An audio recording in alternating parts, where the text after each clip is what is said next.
आप सभी स्टूडेंट्स के डिमांड पे आज के इस वीडियो में हम लोग सीटीएट के कंप्लीट सिलेबस और पेपर पैटर्न के बारे में देखने वाले हैं। जैसा कि मैं आप लोगों को एक बार क्विक प्रीव्यू दिखा दूं, ये सिलेबस कंप्लीटली इन हिंदी है जिसको हम लोग बाइलिंगुअल समझेंगे। आप में से बहुत से स्टूडेंट्स के मैसेजेस एंड कॉल आए हैं कि सर ऑफिशियल सिलेबस इंग्लिश में है जिसकी वजह से समझने में प्रॉब्लम हो रही है, तो इसको हिंदी में बता दीजिए। तो फाइनली ये आप लोगों के सामने है।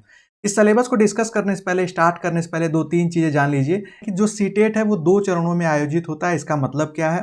जिनको प्राइमरी लेवल का टीचर बनना है, प्राइमरी स्कूल का टीचर बनना है, उनको पेपर फर्स्ट पास करना पड़ता है या ये उनकी एलिजिबिलिटी का टेस्ट है। और जिनको अपर प्राइमरी मतलब क्लास 6 to 8 तक के टीचर के लिए भी एलिजिबल बनना है, उनको पेपर सेकेंड क्वालिफाई करना होता है। तो ये दोनों पेपर अलग अलग समय पे होते हैं और इनके सिलेबस में थोड़ा सा अंतर है। तो आज हम लोग इसके पैटर्न को देखेंगे और इसके बाद हम लोग जो प्राइमरी लेवल का सिलेबस है उसको देखेंगे। सबसे पहले आप देखेंगे ये दोनों पेपर हैं। दोनों पेपर में जो प्रश्नों की संख्या होती है वो 150 होती है। पूर्णांक जो फुल मार्क्स है वो भी 150 का है, मतलब एक क्वेश्चन 1 मार्क्स का। परीक्षा की जो अवधि होगी, एग्जाम टाइम जो होगा वो आपका 2.5 घंटे का होगा। आप चाहें तो पहले पेपर को भी दे सकते हैं, चाहें दूसरे को भी दे सकते हैं, या आप चाहें तो दोनों को दे सकते हैं एक ही जगह एक ही सेंटर पे। तो आपका अगर दोनों देंगे तो 5 घंटे का पेपर हो जाएगा अलग अलग शिफ्ट में। उसके बाद नकारात्मक अंकन, नेगेटिव मार्किंग इस पेपर में नहीं होती है अभी तक, ये आप सभी लोग ध्यान देंगे। और पेपर का जो भाषा है, जो मीडियम होगा, वो आपको बाइलिंगुअल मिलेगा, द्विभाषी हिंदी और अंग्रेजी में। ये आप देख लीजिए, ये स्ट्रक्चर जो है ये है आपके प्राइमरी लेवल का। आपको बता दें मैक्सिमम जो कैंडिडेट अप्लाई करते हैं सीटेट में वो इसी में करते हैं, क्योंकि इसी में फ्यूचर में सीट्स भी ज़्यादा आती हैं प्राइमरी लेवल टीचर्स में।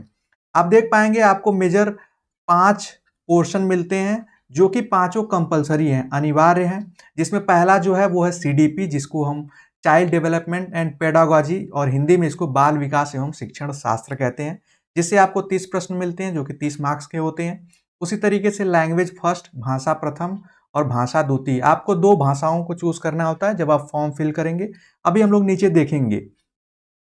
और इसके बाद आपको यहाँ पे मैथमेटिक्स से 30 प्रश्न मिलेंगे और 30 प्रश्न जो है पर्यावरण अध्ययन से, इन्वायरमेंटल स्टडीज से, जिसको ईवीएस आप कहते हैं, उससे आपको 30 प्रश्न मिलते हैं। ये था स्ट्रक्चर। अब हम लोग कंप्लीट सिलेबस के बारे में देखेंगे। सबसे पहले सीडीपी, जिसको चाइल्ड डेवलपमेंट एंड पेडागोजी का जो पोर्शन है, उससे आपको 30 प्रश्न मिलेंगे, ये हमने देख लिया। अब इसके भी सब डिवीजन है। देखिए, एक सब टॉपिक आपका हो जाता है अ, क या ए, आप मान लीजिए, जो जिससे 15 प्रश्न आएंगे। ये बिल्कुल साइकोलॉजी का पेपर है जिसमें आपको बाल विकास की अवधारणा, अधिगम के साथ इसका संबंध, मतलब विकास और वृद्धि। आपको बता दें ये जो अभी हम लोग पोर्शन देखेंगे, ये हो सकता है बुक में आपको एज इट इज न मिले। तो जब आप इस सिलेबस को समझ लेंगे तब आप ढूंढेंगे कि ये जो टॉपिक है ये किस चैप्टर के अंतर्गत आता है। जैसे बालकों के विकास का सिद्धांत, ये विकास और वृद्धि के अंतर्गत आता है।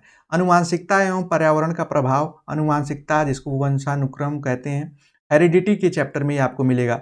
समाजीकरण प्रक्रियाएं, सामाजिक विश्व एवं बच्चे, शिक्षक, माता पिता और मित्र, ये भी आपको जो सोशियोलॉजी का पेपर होता है, बीएड में भी होता है, उसका है। उसके बाद आपको थ्योरी और जो एजुकेशनिस्ट हैं या साइकोलॉजिस्ट हैं, जिसमें जीन पियाजे आते हैं, कोहलबर्ग आते हैं, वाइगॉट्स्की आते हैं, इनके निर्माण और आलोचनात्मक दृष्टि या इनकी थ्योरीज आपको पढ़नी है। बाल केंद्रित शिक्षण पढ़ना है और प्रगतिशील शिक्षा की अवधारणा पढ़नी है, जिसमें अब बाल केंद्रित में सिर्फ बाल केंद्रित आप नहीं पढ़ेंगे, आप 3 पढ़ेंगे। शिक्षक केंद्रित जो कि पहले होती थी, फिर बाल केंद्रित, फिर आप विषय वस्तु केंद्रित, या आप कह लीजिए सिलेबस ओरिएंटेड, करिकुलम ओरिएंटेड, ये भी आपको पढ़ना होगा। फिर बुद्धि के निर्माण का महत्वपूर्ण परिप्रेक्ष्य, इंटेलिजेंस पढ़नी है। बहुआयामी बुद्धि, जो डायमेंशनल बौद्धिकता या बुद्धि संबंधित ये पेपर है, ये टॉपिक है आपका। भाषा और चिंतन है। सामाजिक निर्माण के रूप में लिंग की भूमिकाएं, लिंग पूर्वाग्रह और शैक्षिक व्यवहार है। फिर शिक्षार्थियों के मध्य वैयक्तिक भिन्नता, इंडिविजुअल डिफरेंसेस से आपके क्वेश्चन यहाँ से आते हैं, जिसमें भाषा, जाति, लिंग, समुदाय, धर्म आदि विविधता के आधार पर जो अंतर है, उस अंतर को समझना और उसके आधार पे। फिर उसके बाद अधिगम के लिए मूल्यांकन और अधिगम का मूल्यांकन, इनके बीच में अंतर। फिर स्कूल आधारित आंकलन क्या होता है, सतत और व्यापक मूल्यांकन क्या होता है, जिसको सीसीई कहते हैं। ये आपको मिलेगा मापन, मूल्यांकन और आंकलन के चैप्टर में। ये तीनों अलग अलग चीजें हैं और तीनों अलग अलग जब आप पढ़ेंगे तो इसको समझेंगे।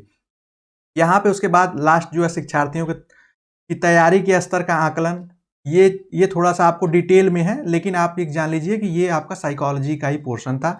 उसके बाद इसमें जो एक सब पोर्शन जो पार्ट बी है वो है समावेशी शिक्षा, इंक्लूसिव एजुकेशन की अवधारणा और उसके विशेष आवश्यकताओं वाले बालक से संबंधित है, जिसमें वंचित और वंचित सहित विविध पृष्ठभूमि के शिक्षार्थियों की आवश्यकताओं को समझना, जो डिप्राइव स्टूडेंट्स होते हैं जिनके पास मूलभूत चीज़ें नहीं होती हैं, उन बच्चों से संबंधित, फिर अधिगम संबंधित समस्याएं क्या आती हैं, खासकर जो लोग इम्पेयर्ड होते हैं, अपंग होते हैं, उनकी ज़रूरतों को समझना, प्रतिभाशाली, रचनात्मक और विशेष रूप से सक्षम शिक्षार्थियों की आवश्यकताओं को समझना। 3 टाइप के आपको पता होगा कि ये एक उनके आईक्यू लेवल पे भी डिसाइड किया जाता है, ये आप आगे पढ़ेंगे साइकोलॉजी में।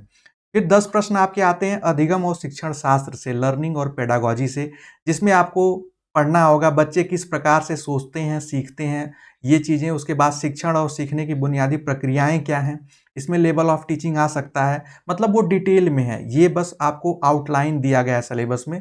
बालक एक समस्या बालक एक समस्या समाधानकर्ता और वैज्ञानिक अन्वेषक के रूप में, बालकों में सीखने और वैकल्पिक अवधारणा, बच्चों में त्रुटि महत्वपूर्ण सीखने की प्रक्रिया के कदम में। इसके बाद कॉग्निटिव और इमोशन डेवलपमेंट्स जो है या उससे रिलेटेड जो चीज़ें वो आपको पढ़नी है, जिसको संज्ञान और भावनाएं या भावनात्मक आप कह सकते हैं। प्रेरणा और अधिगम पढ़ना है, प्रेरणा का मतलब होता है मोटिवेशन, अधिगम लर्निंग।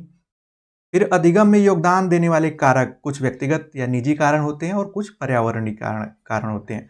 उसके बाद इसी में एनईपी आपको पढ़ना होगा, हालांकि दिया नहीं है लेकिन क्वेश्चन आते हैं। NEP, NCF, right to education, ये सारी जो चीज़ें हैं वो आपको सर्व शिक्षा अभियान, जो जितने भी ऐसे मिशन हैं वो इसी के अंतर्गत आपके आ जाते हैं। उसके बाद भाषा, आपको 2 भाषा चूज करनी होती है। ये आपका आप देख सकते हैं, ये एक चार्ट है, इसमें टोटल 22 भाषाएं हैं। 22 में से आप किसी भी 2 को चूज कर सकते हैं। जैसे एक एग्जांपल में बता दूं, इंग्लिश हिंदी हो गया, या हिंदी आप संस्कृत चूज कर लिए, या आप अपनी आप कह सकते हैं, अगर आप जैसे मराठी ले लिए, मराठी और हिंदी ले लिए, तो ये आप अपनी सुविधा के अनुसार लेंगे जिसमें आप अच्छा स्कोर कर पाएं। उसमें क्या होगा, आपके 15 जो क्वेश्चन आएंगे उससे भी टोटल 30 क्वेश्चन आएंगे एक लैंग्वेज से। उसमें आपको 15-15 के 2 सेक्शन मिल जाते हैं। पहले सेक्शन में आपको अनसीन पैसेजेस मिलते हैं 2, और वो आप देख सकते हैं उसमें नाटक या कविता प्रश्नों के साथ समझ, अनुमान, व्याकरण और मौखिक क्षमता पर आधारित होते हैं। ये थोड़े से साहित्यिक, वर्णनात्मक और तर्कमूलक हो सकते हैं, थोड़े से तार्किक प्रश्न पूछे जाते हैं। फिर विकास, भाषा विकास का जो शिक्षा शास्त्र है, पेडागोजी, उस लैंग्वेज की है जिसमें आपको समझना होगा उसके अधिगम और अर्जन को। उसके बाद भाषा अध्यापन के सिद्धांत को, सुनने और बोलने की भूमिका को, उसी तरीके से भाषा कौशल को, भाषा की समझ और दक्षता के मूल्यांकन को, मतलब जो भाषा आप पढ़ेंगे उसको डिटेल में उसकी पेडागोजी भी पढ़ेंगे, उसकी बुक आती है अलग से, उसको आपको पढ़ना होगा। उसी तरीके से जो आप दूसरी भाषा लेंगे, सेम उसी तरीके से इसमें भी आपको 2 अनसीन पैसेजेस मिलेंगे गद्य पद्य का। और इसमें आप देख सकते हैं कि इसमें भी जो क्वेश्चन होंगे वो थोड़े तार्किक होंगे, आपकी समझ और व्याकरण और मौखिक क्षमता के आधार पर होंगे, और इसमें भी इसकी 15 मार्क्स की पेडागोजी होगी। उसके बाद ये मैंने आपको बता दिया, गणित जो है ये कंपलसरी है, ऐसा नहीं कि जो मैथ्स का टीचर बनना चाहते हैं उन्हीं के लिए, क्योंकि प्राइमरी लेवल में क्या होता है कि आप किसी स्पेसिफिक सब्जेक्ट के टीचर नहीं बनते हैं, आप अपने स्कूल और उसके अकॉर्डिंग आपको चीज़ें पढ़ानी होती है। इसका मतलब आपको कंप्लीट नॉलेज होनी चाहिए सभी सब्जेक्ट की। गणित में आपको क्या पढ़ना होगा, जैसे गणित से 30 प्रश्न आते हैं, लेकिन इसमें 2 सेक्शन हो जाते हैं। सेक्शन ए में जो आपको पढ़ना है वो पढ़ना है ज्यामिति।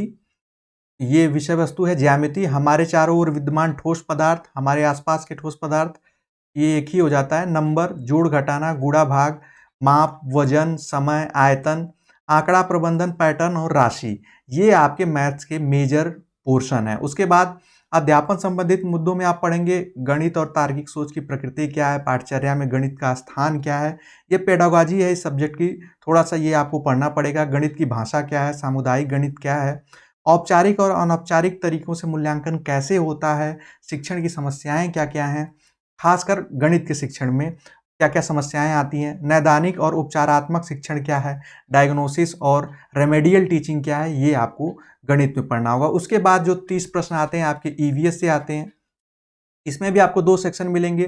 पहले के विषय वस्तु में आप देख लीजिए, ये थोड़े से आपके क्लास 3rd से 5th की एनसीईआरटी बुक में आपको मिल जाएंगे, और ये पूरा पर्यावरण पे है, जिसमें आप देख सकते हैं परिवार, दोस्त, रिश्ते, कार्य और खेल, पशु, पौधे, भोजन, आश्रय, पानी, यात्रा, चीज़ें जो हम बनाते हैं, करते हैं। उसके बाद 15 प्रश्न आपके अध्यापन संबंधित मुद्दों में आएंगे, जैसे ईवीएस की अवधारणा क्या है, काफ़ी इंपॉर्टेंट है। ईवीएस का मतलब यही पर्यावरणीय अध्ययन या पर्यावरण अध्ययन। उसकी अवधारणा क्या है, उसका दायरा क्या है, इसके महत्व क्या है, उसका एकीकृत क्या है, पर्यावरण अध्ययन और पर्यावरण शिक्षा में अंतर क्या है, ये दोनों क्या है, सीखने के सिद्धांत जो हैं इसमें आ जाते हैं। उसके बाद प्राकृतिक चीज़ों से संबंधित ज़्यादा ये फोकस्ड होगा। उसके बाद इसमें सारी गतिविधियाँ हैं।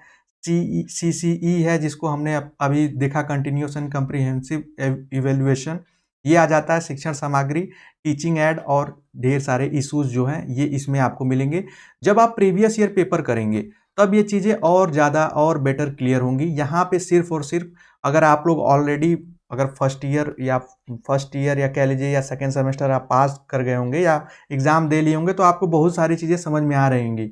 लेकिन अगर आप फर्स्ट सेमेस्टर में होंगे तो मुझे ऐसा लग रहा है आप लोगों को थोड़ा सा चीज़ें समझ में नहीं आएंगी, क्योंकि अभी आप लोगों ने पढ़ा नहीं है। जब आप पढ़ लेंगे अपने बीएड में, बीटीसी में, डीएलएड जो भी कोर्स आप कर रहे हैं टीचिंग का, तब आपको चीज़ें और क्लियर हो जाएंगी। तो इसमें हम लोगों ने इस शॉर्ट समय में सिर्फ और सिर्फ प्राइमरी लेवल के आपके सिलेबस को देखा। अगर आप लोग चाहते हैं कि अपर प्राइमरी मतलब जूनियर के सिलेबस को भी, तो आप कमेंट सेक्शन में कमेंट करें,